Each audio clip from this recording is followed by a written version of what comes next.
Assalamualaikum warahmatullahi wabarakatuh.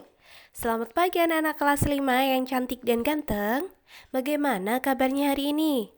Kita belajar melalui daring dulu ya, karena masih dalam masa pandemi COVID-19. Sebelum belajar, kita harus berdoa dulu ya.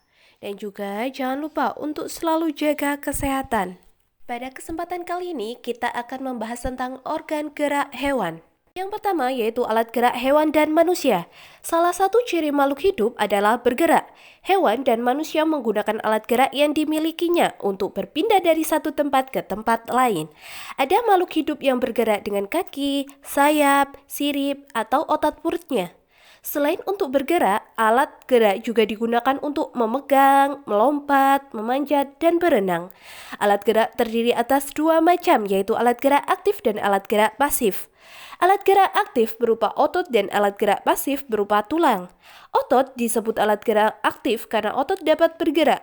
Tulang disebut alat gerak pasif karena tanpa adanya gerak otot, tulang tidak dapat melakukan gerakan.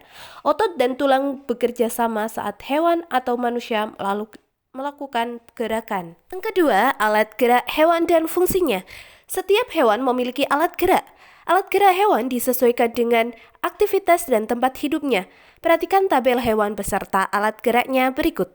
Yang pertama, ikan memiliki alat gerak sirip dan ekor yang berfungsi untuk berenang.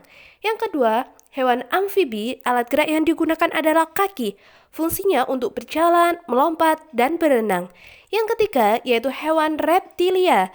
Alat geraknya yaitu kaki, otot perut, dan kaki dayung yang berfungsi untuk berjalan, merayap, memanjat, dan berenang.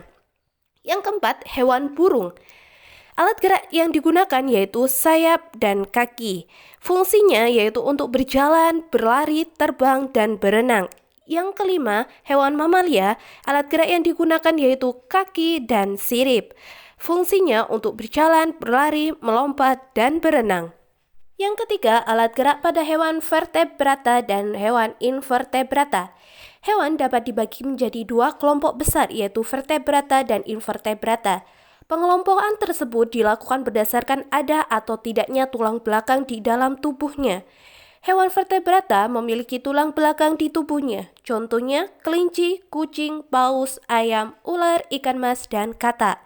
Sementara itu, hewan invertebrata tidak memiliki tulang belakang di dalam tubuhnya.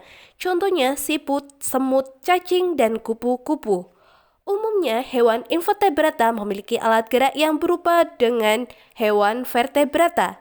Ada yang bergerak dengan otot perutnya, misalnya cacing. Ada yang bergerak dengan sayap, misalnya kupu-kupu dan lebah. Ada juga yang bergerak dengan kaki, misalnya semut dan belalang.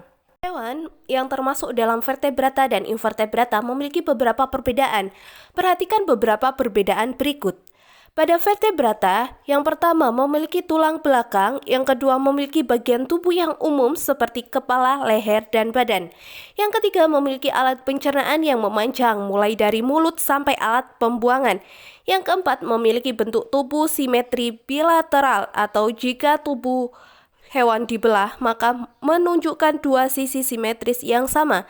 Sedangkan invertebrata yang pertama tidak memiliki tulang belakang, yang kedua memiliki anatomi tubuh yang masih sederhana, yang ketiga memiliki alat pencernaan yang masih sederhana, yang keempat memiliki bentuk tubuh simetri bilateral atau simetri radial, atau bagian tubuh dalam susunan melingkar di sekitar poros tengah.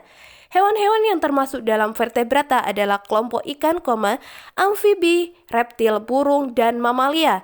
Sedangkan hewan-hewan yang termasuk dalam invertebrata antara lain kelompok cacing, serangga, dan hewan lunak. Sekarang Bu Guru memiliki 4 soal yang harus dikerjakan di buku tulis tema. Silakan dikerjakan. Selamat mengerjakan dan selalu jaga kesehatan. Bu Guru akhiri, wassalamualaikum warahmatullahi wabarakatuh.